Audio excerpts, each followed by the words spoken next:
हा आहे भारतीय जनता पार्टीचा खासदार पुरोहित।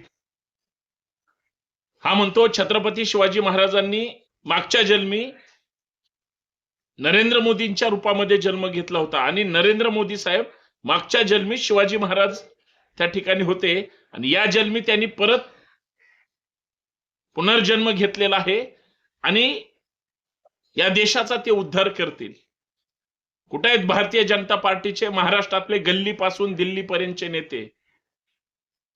शिवाजी महाराजांसोबत मोदी साहेबांची तुलना केली, आता तुम्ही काय बोलणार आहात की नाही?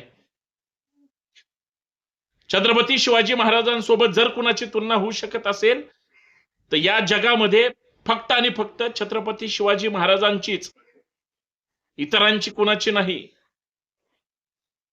प्रधानमंत्री मोदीजी असो किंवा या देशातला कुठलाही माणूस त्यांच्या चरणी जाऊन नतमस्तक होतो, त्यांना प्रेरणा मानतो आणि आपल्या कामाला सुरुवात करतो। त्या मोदींना तुम्ही छत्रपती शिवाजी महाराजांचा पुनर्जन्म किंवा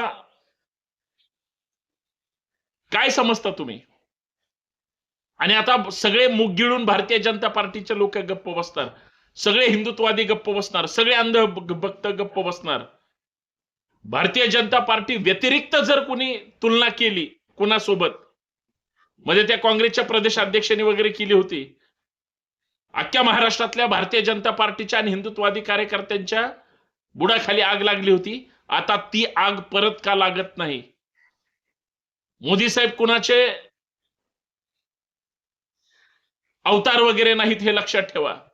आणि शिवाजी महाराज हे महापराक्रमी पुरुष होऊन गेलेले आहेत, ते अवतारी पुरुष नाहीत, हेही तितकंच डोक्यात घालून ठेवा। मी संतोष शिंदे या संभाजी ब्रिगेडच्या वतीनं या पुरोहितचा, भाजपच्या खासदाराचा जाहीर निषेध तर करतोच, परंतु महाराष्ट्रातल्या मुख्यमंत्र्यांनी या पुरोहितवर कायदेशीर कारवाई केली पाहिजे, गुन्हा दाखल केला पाहिजे। अन्यथा संभाजी ब्रिगेड या विरोधात पोलिसात तक्रार देऊन या पुरोहितच्या मुसक्या आवळल्याशिवाय राहणार नाही। कारण ही तीच पिलावळ आहे, जाणीवपूर्वक आपल्या नेत्याच्या पुढे करण्यासाठी छत्रपतींसोबत तुलना करतात किंवा आता तर त्यांचे वारस आहेत असंच म्हणतात, अवतार आहेत असं म्हणतात। हे अत्यंत दुर्दैवी आहे आणि या गोष्टीचा करावा तेवढा निषेध कमी आहे। जय शिवराय।